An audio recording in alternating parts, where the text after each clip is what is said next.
Assalamualaikum warahmatullahi wabarakatuh. Hari ini kita bertemu lagi dan membahas tentang jaringan hewan. Kali ini kita akan membahas jaringan hewan bagian kedua. Di pertemuan sebelumnya, kita sudah mempelajari jaringan hewan bagian jaringan epitel dan jaringan ikat. Kali ini kita akan mempelajari jaringan otot, jaringan saraf, organ, dan sistem organ. Jaringan otot. Jaringan otot berfungsi sebagai alat gerak aktif. Jaringan otot tersusun atas sel-sel otot yang tugasnya menggerakkan berbagai bagian tubuh. Kemampuan menggerakkan berbagai organ tubuh ini disebabkan kemampuan jaringan otot untuk berkontraksi dan berelaksasi. Ini adalah gambar jaringan otot polos secara ilustrasi dan secara mikroskopis. Jaringan otot terdiri atas sel-sel otot. Pergerakan terjadi melalui mekanisme kontraksi dan relaksasi serat kontraktil. Untuk mekanismenya dipelajari pada sistem gerak ya. Serat kontraktil tersusun atas aktin dan miosin. Serabut otot disebut dengan miofibril. Serabut otot tersebut dinamakan miofibril. Sel-sel otot dibungkus oleh selaput atau membran yang disebut sarkolema. Sel-sel otot berisi suatu cairan yang disebut dengan sarkoplasma. Ini adalah ilustrasi dari bagian otot. Bagian paling atas adalah otot secara organ. Lalu jika diperkecil bagian dari otot bisep, maka kita akan melihat berkas serabut otot.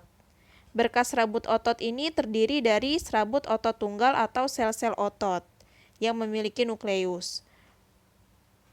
Lalu ada juga sarkolema atau membran sel otot. Nah, sarkolema ini membungkus banyak miofibril, dan bagian dari miofibril ini ada yang disebut dengan sarkomer, di mana nanti otot itu bekerja atau bermekanisme pada sarkomer.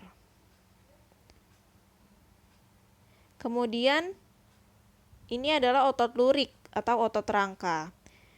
Ciri-cirinya ya.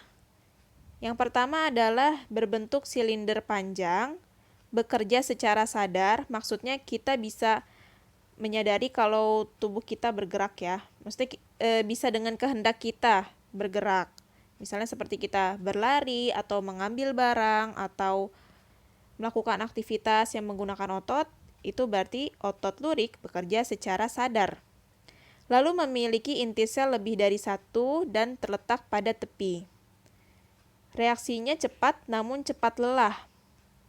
Lalu otot rangka mempunyai garis melintang yang gelap atau pita anisotrop dan garis terang atau pita isotrop. Inilah yang membuat otot lurik disebut dengan otot lurik karena dia memiliki garis-garis seperti lurik.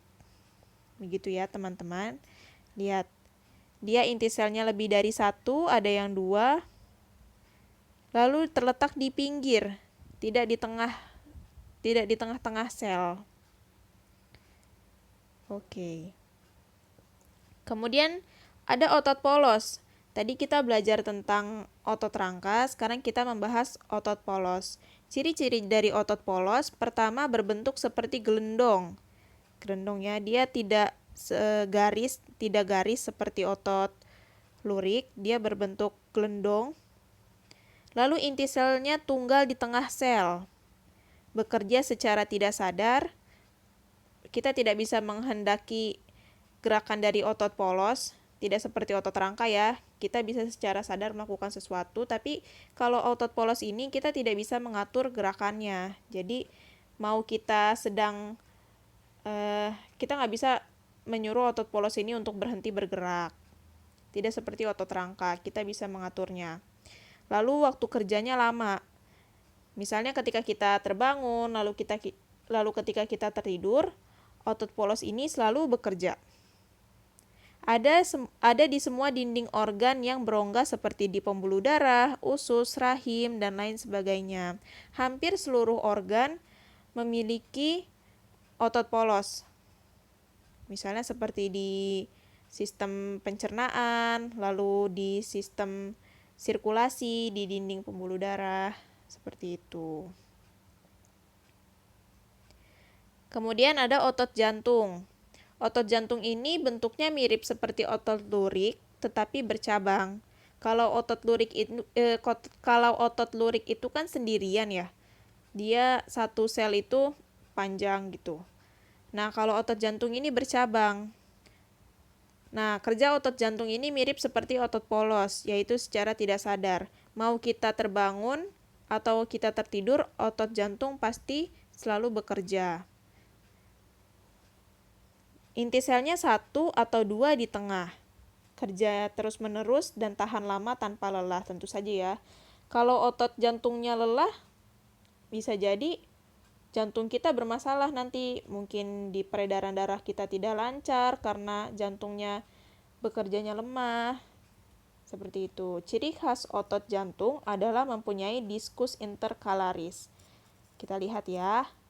Ini dia, diskus interkalaris adalah garis-garis yang cukup kereng ya, atau yang cukup tebal. Ini disebut dengan diskus interkalaris. Diskus interkalaris ini adalah pembatas antara satu sel otot dengan sel otot lainnya.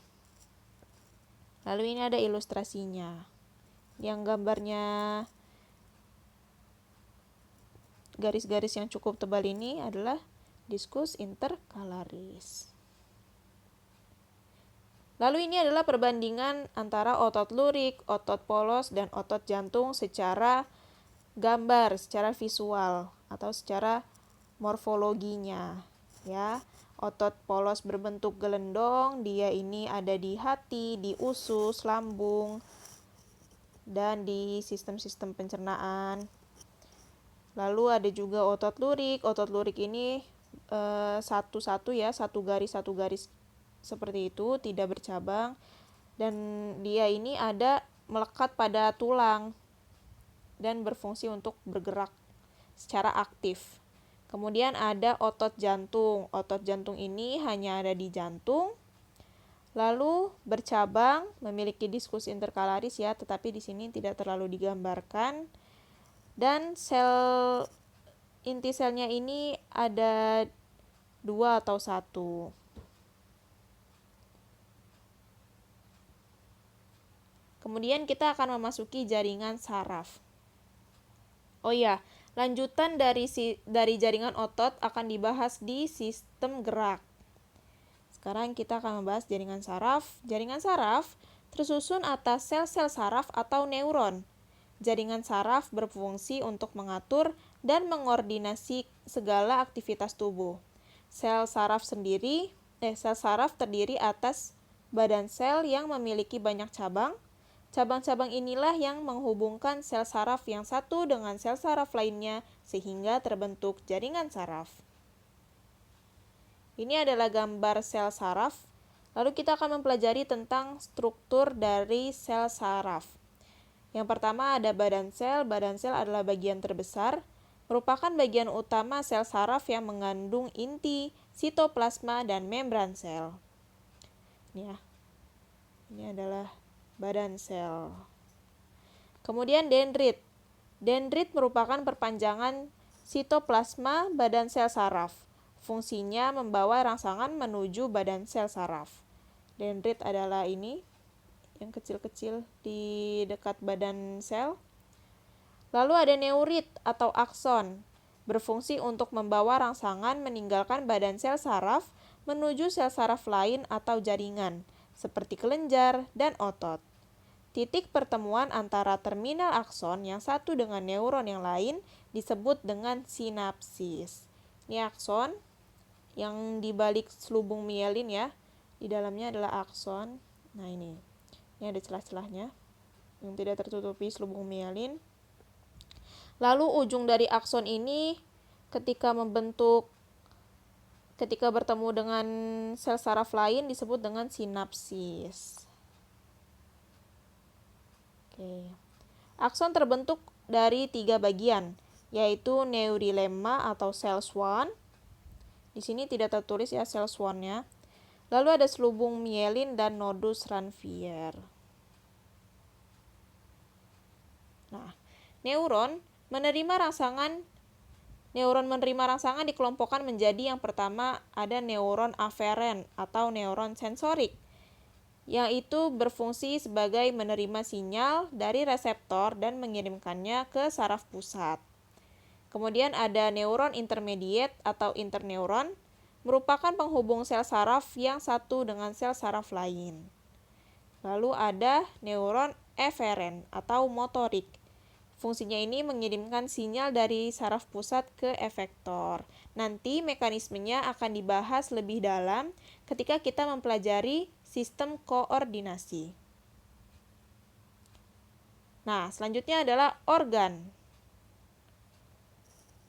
Organ ada banyak sekali ya. Organ terbentuk dari beberapa jaringan yang saling bekerja sama. Kita tahu kalau bagian atau unit terkecil dari kehidupan adalah sel. Lalu sel ini ketika berkumpul menjadi sel sejenis berkumpul menjadi banyak hingga terbentuklah jaringan, dan jaringan yang terkumpul akan membentuk organ. Organ terbentuk dari beberapa jaringan yang bekerja sama melaksanakan fungsi tertentu. Berdasarkan letaknya, organ dibedakan menjadi dua, yaitu organ luar berupa tangan, kaki, hidung, mulut, telinga, dan mata. Lalu juga ada organ dalam, yaitu hati, ginjal, usus, jantung, dan paru-paru. Nah, kita akan mempelajari sistem organ. Tadi kita sudah tahu organ itu apa dan ada jenisnya apa saja. Sekarang kita akan mempelajari sistem organ. Nah, ini ada gambarnya ya. Ini adalah gambar dari sistem organ yang akan kita pelajari selama kelas 11. Berguna loh mempelajari sistem organ. Kita jadi tahu bagian tubuh kita sendiri. Sistem organ adalah gabungan dari berbagai organ untuk melakukan fungsi tertentu di dalam tubuh. Sistem organ pada manusia ada 9. Yang pertama adalah rangka, otot. Rangka ini maksudnya tulang ya, tulang pembentuk tulang penyokong tubuh. Lalu ada otot, sistem pencernaan, sistem pernafasan, sirkulasi, saraf atau koordinasi. Lalu ada reproduksi, endokrin, dan ekskresi. Dan kita akan mempelajari ini semua. Jadi semangat kelas 11. Karena menurut saya pelajaran kelas 11 itu adalah pelajaran paling relate dengan kehidupan kita. Karena yang dipelajari adalah tubuh kita sendiri, dan kita bisa mengira-ngira ketika kita bernafas gitu ya. Kalau misalnya kita mempelajari sistem pernafasan, nanti kita bisa lebih mudah untuk memahami pernafasan kita itu seperti apa. Nah, hari ini kita belajar sampai sini dulu. Untuk pekan berikutnya kita akan mempelajari hal lain yang pastinya lebih seru lagi. Terima kasih untuk teman-teman yang sudah menyimak. Semoga tetap semangat menjalani hari-hari, bisa terus produktif walaupun saat pandemi. Sekian dari saya, semoga ilmunya bermanfaat. Wassalamualaikum warahmatullahi wabarakatuh. Sampai ketemu lagi nanti.